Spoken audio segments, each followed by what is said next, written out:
I have considered the days of old, the years of ancient times. I call to remembrance my song in the night, I commune with my own heart, and my spirit made diligent search. Will the Lord cast off forever? And will he be favorable no more? Is his mercy clean gone forever? Does his promise fail forevermore? Has God forgotten to be gracious? Has he in anger shut up his tender mercies? Selah. And I said, This is my infirmity, but I will remember the years of the right hand of the Most High. I will remember the works of the Lord, surely I will remember your wonders of old. I will meditate also of all your work, and talk of your doings. Your way, O God, is in the sanctuary, who is so great a God as our God? You are the God that do wonders, you have declared your strength among the people. You have with your arm redeemed your people, the sons of Jacob and Joseph. Selah. The waters saw you, O God, the waters saw you, they were afraid, the depths also were troubled. The clouds poured out water, the skies sent out a sound, your arrows also went abroad. The voice of your thunder was in the heaven, the lightning lightened the world, the earth trembled and shook. Your way is in the sea, and your path in the great waters, and your footsteps are not known. You led your people like a flock by the hand of Moses and Aaron. Give ear, O my people, to my law, incline your ears to the words of my mouth. I will open my mouth in a parable, I will utter dark sayings of old, which we have heard and known, and our fathers have told us. We will not hide them from their children, showing to the generation to come the praises of the Lord, and his strength, and his wonderful works that he has done. For he established a testimony in Jacob, and appointed a law in Israel, which he commanded our fathers, that they should make them known to their children. That the generation to come might know them, even the children which should be born, who should arise and declare them to their children. That they might set their hope in God, and not forget the works of God, but keep his commandments. And might not be as their fathers, a stubborn and rebellious generation, a generation that set not their heart aright, and whose spirit was not steadfast with God. The children of Ephraim, being armed, and carrying bows, turned back in the day of battle. They kept not the covenant of God, and refused to walk in his law, and forgot his works, and his wonders that he had showed them. Marvelous things did he in the sight of their fathers, in the land of Egypt, in the field of Zoan. He divided the sea, and caused them to pass through, and he made the waters to stand as an heap. In the daytime also he led them with a cloud, and all the night with a light of fire. He split the rocks in the wilderness, and gave them drink as out of the great depths. He brought streams also out of the rock, and caused waters to run down like rivers. And they sinned yet more against him by provoking the Most High in the wilderness. And they tempted God in their heart by asking meat for their lust. Yes, they spoke against God, they said, Can God furnish a table in the wilderness? Behold, he smote the rock, that the waters gushed out, and the streams overflowed. Can he give bread also? Can he provide flesh for his people? Therefore the Lord heard this, and was wroth, so a fire was kindled against Jacob, and anger also came up against Israel.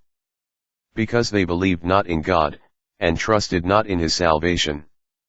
Though he had commanded the clouds from above, and opened the doors of heaven, and had rained down manna on them to eat, and had given them of the corn of heaven.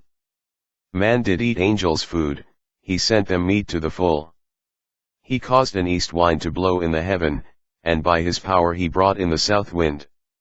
He rained flesh also on them as dust, and feathered fowls like as the sand of the sea.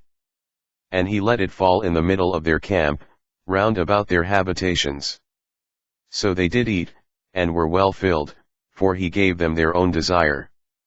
They were not estranged from their lust. But while their meat was yet in their mouths, the wrath of God came on them, and slew the fattest of them, and smote down the chosen men of Israel. For all this they sinned still, and believed not for his wondrous works. Therefore their days did he consume in vanity, and their years in trouble. When he slew them, then they sought him, and they returned and inquired early after God. And they remembered that God was their rock, and the high God their Redeemer. Nevertheless they did flatter him with their mouth, and they lied to him with their tongues. For their heart was not right with him, neither were they steadfast in his covenant. But he, being full of compassion, forgave their iniquity, and destroyed them not. Yes, many a time turned he his anger away, and did not stir up all his wrath. For he remembered that they were but flesh, a wind that passes away, and comes not again. How oft did they provoke him in the wilderness, and grieve him in the desert? Yes, they turned back and tempted God, and limited the Holy One of Israel. They remembered not his hand, nor the day when he delivered them from the enemy. How he had worked his signs in Egypt, and his wonders in the field of Zoan. And had turned their rivers into blood, and their floods, that they could not drink. He sent divers sorts of flies among them, which devoured them, and frogs, which destroyed them. He gave also their increase to the caterpillar, and their labor to the locust. He destroyed their vines with hail, and their sycamore trees with frost. He gave up their cattle also to the hail, and their flocks to hot thunderbolts. He cast on them the fierceness of his anger, wrath, and indignation, and trouble, by sending evil angels among them. He made a way to his anger, he spared not their soul from death, but gave their life over to the pestilence. And smote all the firstborn in Egypt, the chief of their strength in the tabernacles of Ham. But made his own people to go forth like sheep, and guided them in the wilderness like a flock. And he led them on safely, so that they feared not, but the sea overwhelmed their enemies. And he brought them to the border of his sanctuary, even to this mountain, which his right hand had purchased. He cast out the heathen also before them, and divided them an inheritance by line, and made the tribes of Israel to dwell in their tents. Yet they tempted and provoked the Most High God, and kept not his testimonies. But turned back, and dealt unfaithfully like their fathers, they were turned aside like a deceitful bow. For they provoked him to anger with their high places, and moved him to jealousy with their graven images. When God heard this, he was wroth, and greatly abhorred Israel. So that he forsook the tabernacle of Shiloh, the tent which he placed among men. And delivered his strength into captivity, and his glory into the enemy's hand. He gave his people over also to the sword, and was wroth with his inheritance. The fire consumed their young men, and their maidens were not given to marriage. Their priests fell by the sword, and their widows made no lamentation. Then the Lord awaked as one out of sleep, and like a mighty man that shouts by reason of wine.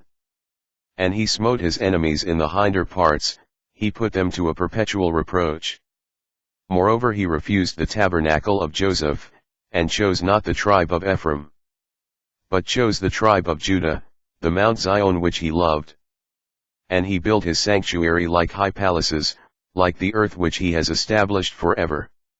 End of reading.